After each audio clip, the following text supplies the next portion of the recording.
What it do, guys? Welcome back to the channel. Here we are with another travel reaction, and this is Visit Sweden, 10 things that will shock you about Sweden. You feel me? I'm intrigued because I like to be shocked. I like to see different cultures and what's going on in other parts of the world, and what do we do differently, what do they do differently. That stuff is dope. So, but before we jump in, what I need you guys to do is subscribe, read notification, get a video a thumbs up, and drop a suggestion down in the comment section. I'm always down for them. What we got, Sweden? What y'all be doing this so different? Hey there, fellow travelers. Mark here with Wolters World, and we're in Gothenburg, Sweden, enjoying a nice little trip into Sweden with the friendly Swedes.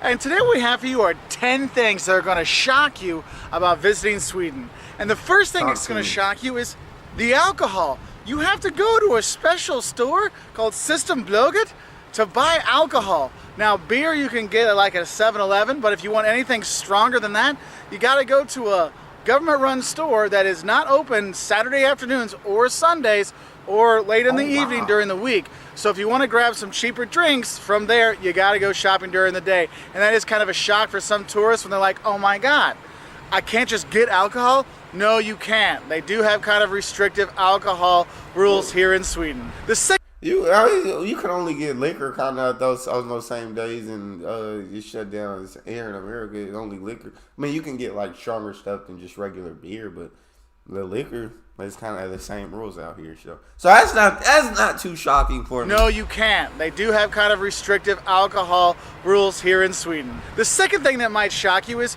the people seem so reserved here, but then once midsummer comes or a festival comes, the Swedes go crazy with this singing. It's amazing how every Swede seems to know every national song, every Swedish drinking song, all kinds of stuff, and it can be so much fun if you come here in the summer or any time when they get into a festival. But it can be pretty shocking when you see, people with wreaths of flowers in their hair and they're dancing around a maypole and stuff like this. And it is pretty shocking. She's like, wait, these Swedes are usually so quiet and reserved, and now they're crazy. And that can be shocking, but it is a lot of fun. The third thing that'll shock you when you come to Sweden is the, oh my God, it is so beautiful here. In terms of the nature. Whether you're going to the islands, the archipelagos here in Gothenburg or outside of Stockholm, or you're going to the forest, or you're just taking in a boat ride, going to somebody's summer house, going to the lakes. Honestly, Sweden is breathtaking, beautiful from a nature's perspective. So make sure you get out of just Gothenburg or just Stockholm and go take in some of the nature, because you'll understand the Swedes so much more, because they do go out to their summer houses and their summer cottages. They do go out on the boats. They do go out into the forest and hunt mushrooms. And if you're not used to that, it can seem a little different at first and shock you, but really, go out and see the nature, because it is so beautiful here that will shock you how pristine and clean the nature is here. It's No, I love seeing nature. I think it's actually super beautiful and it's super dope. And I've never been out of the United States. I love to travel somewhere outside of the country. I think it'd be awesome. So beautiful here that will shock you how pristine and clean the nature is here. It's fantastic. The fourth thing that might shock you when you're here, and might shock you into depression, or might shock you into eternal never sleeping, is the extremes in the dark in the winter, and then the light in the summer. We're here in May, and it's great. I mean, we have sunlight. I mean, I was up at 5, and the sun was already up, going, hey, Mark, it's time to get outside. And it's still up until 10, 11 o'clock at night, and it's May. When you get to midsummers, I mean, you're having, midnight sun, all kinds of stuff, and is really kind of a cool thing for tourists. And it shocks you that you can literally be sitting outside at a cafe, having a beer, $7 beer, but compared to Norway, it's cheap here, don't worry. And you get there and you get to relax, and next thing you know, it's 11 o'clock and it's still light, and that can kind of shock some tourists. Now on the other side, if you're here in the winter, the darkness, still dark at 10 in the morning, can be a little bit depressing, so that can be a bit shocking. You're like, where's the sun? Is it ever coming out? Can't come through the winter, bro. Not really. However, I will say, if you're here in the winter, the northern lights, fantastic. Make sure you get out into that nature and go see the northern lights. The fifth thing that might shock you when you come to Sweden is how quiet it is on public transportation. Now, if you're in Stockholm and you're taking the Arlanda Express in, it's expensive, but you can take that in. No one talks. You walk into the train, you're like, I don't feel I should be talking. Look, public transport in Sweden is very, very quiet. Unless there's been some people drinking, then there's a little boisterous noise.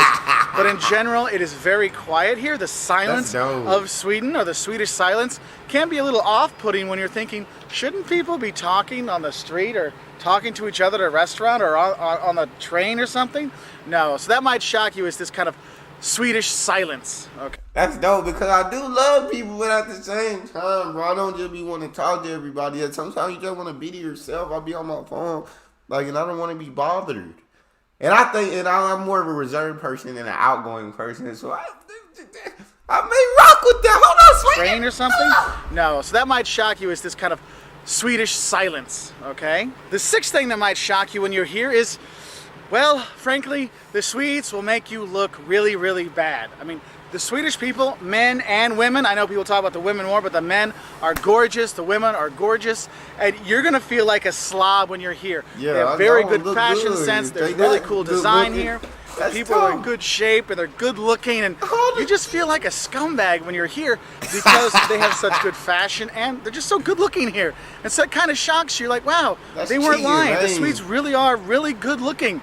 Okay, so that might be another shock for your system. You're like, wow, they're so beautiful and I look like such garbage. Anyway, and then to make it worse is number 7, nudity. Yes, the Swedes are... yeah. Nah, pack the bags. We going to Sweden, bro. I don't need to see the rest of the video, bro. That's it. Cut it. I'm packed it. I'm headed to y'all Sweden. I'm coming. No, it's not this way. I got a girlfriend. She'll kill me. Hold on. All right, explain this. First is number 7, nudity. Yes, the Swedes are not prudes. They will gladly jump into the lake and go do the sauna naked. So you might see a naked person here or there when you're here in the summer. Winter, no one gets naked because they don't want to freeze anything off, okay? Except maybe in a sauna and go roll in the snow.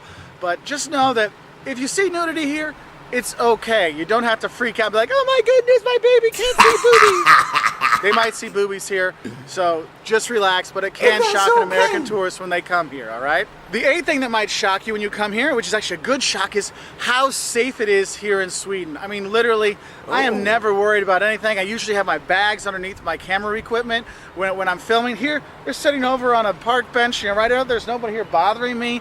And it's safe. I mean, you can go around. You don't have to be worried about holding your wallet all the time. Yes, pay attention sometimes, depending on who's around you.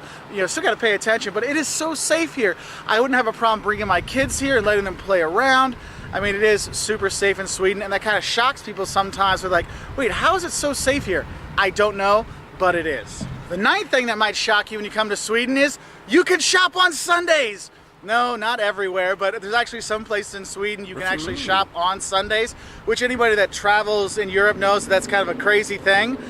But honestly, that's just a little thing. But actually, the 9th thing that's going to shock you is the service here. Now, the people are kind of reserved, and it's hard to get to know them. But once you get to know them, they're super friendly, and they will do anything for you, and they're so much fun. And you'll get to do the dances of the maypoles, and they'll teach you the songs. But to get to that part, it can be a bit tough. And that's why some people are shocked how friendly the Swedes are, because, number 9, the service here isn't very good. Usually. The reason being is they're paid very well here, and so you don't do tips. Maybe if it's really good, you get like 5%. But the service in Sweden isn't very good, and so people get kind of shocked about it. But if you say hey, which is like hi, or tack, or just simple, tack is thank you, some simple Swedish, they really open up, and then they can be very, very helpful. But don't be surprised if at first you're thinking, do they want my business or not? That does happen. Once you get to know the Swedes, they're totally awesome about all this stuff. And you get to shop on Sundays sometimes. I'm still in shock about this. I want to go spend more money. It is expensive here, by the way. But so you'll spend money, but even though I can shop on a Sunday, I want to shop more. And the 10th thing that might shock you when you come to Sweden is the line culture. Yes, you will wait in lines here in Sweden. So make sure you get your ticket so you can wait in line, okay? You don't have your ticket, they're not going to take you in the line, okay? So make sure you get your ticket. And if it is a line, make sure you're standing in that line very, very straight, and also be right next to the person next to you, because if you get some space between you, someone will walk around you.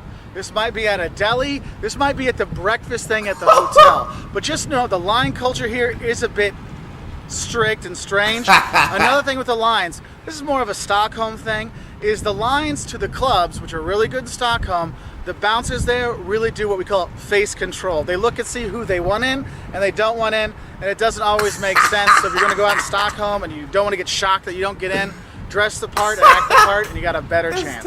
Anyway, those are 10 things that I think will shock tourists, have shocked me when I've been here in Sweden. What shocks you? If you have any, please put it in the comment section below so we can have some more culture shocks for Sweden. And you know what? If you like videos like this, 10 Shocks of Sweden, why don't you click that subscribe button and you can get other 10 Shocks videos. 10 Shocks about visiting Europe, 10 Shocks about visiting China or the US. 5 things you love and hate about Sweden. All on our website at woltersworld.com and our YouTube channel, youtube.com/woltersworld. We're also on Facebook, Instagram, and Twitter. And we really love all your comments, your subscriptions, your likes, and your views. So thank you very much, or Tuck from here in Gothenburg. Bye. Hey, I rock with this man. Walter, shout out to this channel, bro. That was dope. Sweden might be a destination spot for what this video is showing me. I think once I get enough money to actually be able to travel and do something, that might be the first spot. But that's all we got for this one. If you guys make sure you subscribe, please. Ring the notification bell, give the video a thumbs up, leave a comment down in the suggestion. And that is all. So I'll see y'all in the next one. It's your boy Neal. Out of here.